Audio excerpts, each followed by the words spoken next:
Bismillahirrahmanirrahim. Assalamu alaikum. Dear friends, welcome to my YouTube channel English with Class.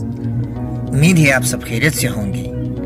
आगे बढ़ने से पहले अगर आपने अभी तक चैनल को सब्सक्राइब नहीं किया तो चैनल को सब्सक्राइब और बेल आइकन को प्रेस करें ताकि नए आने वाली वीडियोस के बारे में मालूमात और अपडेट्स आपको बर वक्त मिलते रहें। तो चलिए आज की टॉपिक की तरफ चलते हैं। पास्ट परफेक्ट कंटिन्यूअस टेंस वो टेंस जिसमें ये जाहिर हो कि कोई काम माजी में शुरू हुआ और कुछ देर तक जारी रहने के बाद दूसरे काम से पहले ख़त्म हो गया हो या किसी ख़ास वक्त या मुद्दत तक जारी हो।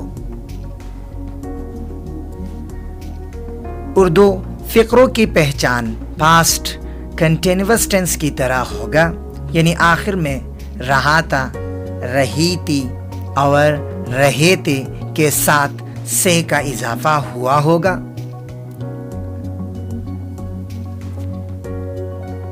हेल्पिंग वर्ब के हवाले से यहाँ पर हैड के साथ बीन का इस्तेमाल होगा।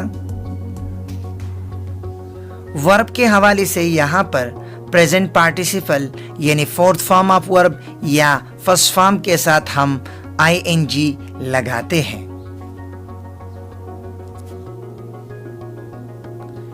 यहां इस टेंस में सेंस और फार का इस्तेमाल होगा। मुतय्यन, मुकर्रर और मालूम वक्त यानी पॉइंट ऑफ टाइम के लिए सेंस का इस्तेमाल होगा। गैर मुतय्यन, गैर मुकर्रर और नामालूम वक्त यानी पीरियड ऑफ टाइम के लिए फॉर का इस्तेमाल होगा।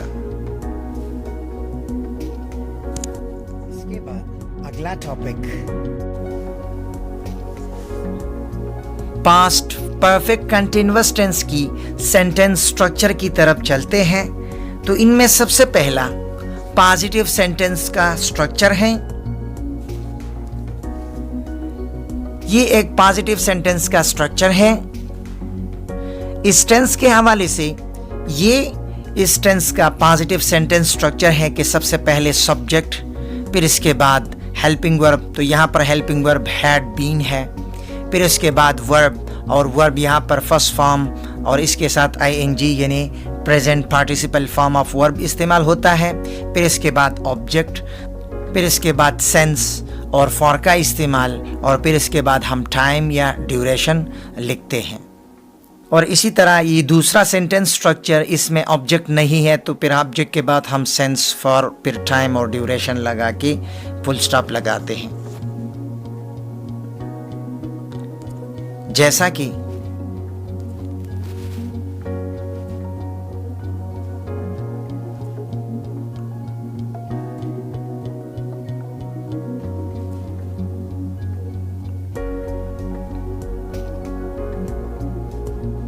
इसके बाद नेगेटिव सेंटेंस के स्ट्रक्चर की तरफ चलते हैं। तो ये एक नेगेटिव सेंटेंस का स्ट्रक्चर है। इस टेंस के हवाले से ये एक नेगेटिव सेंटेंस का स्ट्रक्चर है। सबसे पहले सब्जेक्ट, यहां इस टेंस में हेल्पिंग वर्ब हैड बीन है तो हैड के बाद हम नॉट लगाते हैं और फिर इसके बाद बीन और फिर हम चलते हैं वर्ब की तरफ। तो यहाँ इस टेंस में वर्ब का present participle form of verb use होता है, यानी फर्स्ट फॉर्म के साथ आईएनजी लगाया जाता है, फिर इसके बाद ऑब्जेक्ट, फिर सेंस या फार और फिर इसके बाद टाइम या ड्यूरेशन हम लगा के फुल स्टॉप लगाते हैं। इसी तरह बाज़ सेंटेंसेस में वर्ब के बाद ऑब्जेक्ट नहीं लगाया जाता तो फिर इसके बाद हम सेंस या फॉर लगाते हैं और फिर इसी तरह टाइम या ड्यूरेशन लगा के फुल स्टॉप करते हैं। जैसा कि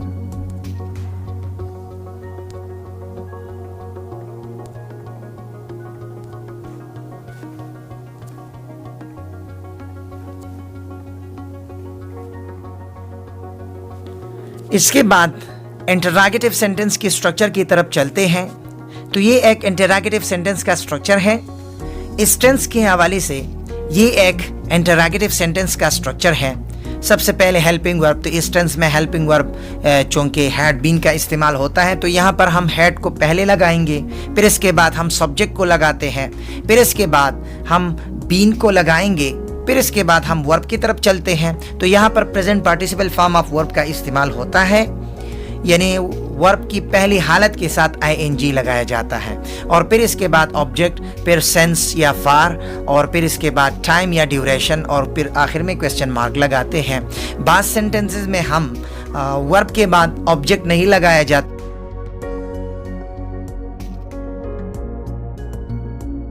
या ड्यूरेशन में से एक लगाते हैं, और फिर आखिर में क्वेश्चन मार्क लगाते हैं।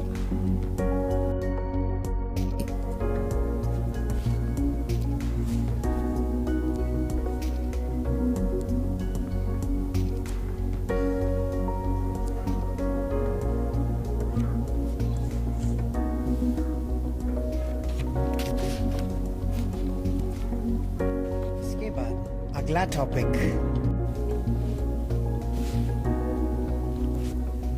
Uses of past perfect continuous tense. तो इनमें सबसे पहला काम की मुद्दत को बयान करने के लिए, जैसा कि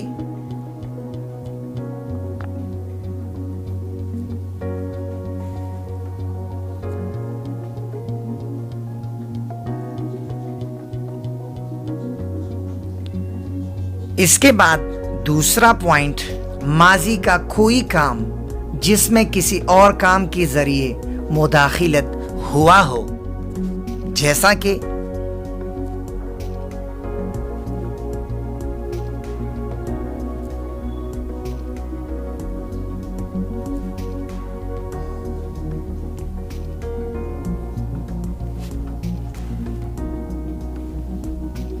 इसके बाद तीसरा पॉइंट, माजी के काम या वाक़ये के वजह को बयान करने के लिए, जैसा कि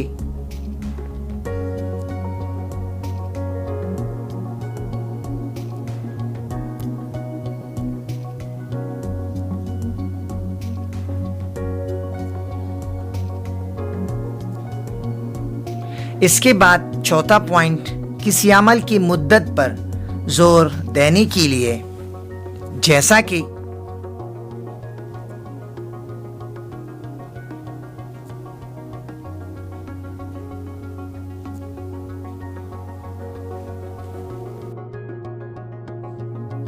अगर कोई सवाल है तो कमेंट करें और अपनी राय से आगाह करें। अगर वीडियो पसंद आए तो लाइक और शेयर जरूर करें। चैनल को सब्सक्राइब करना ना भूलें।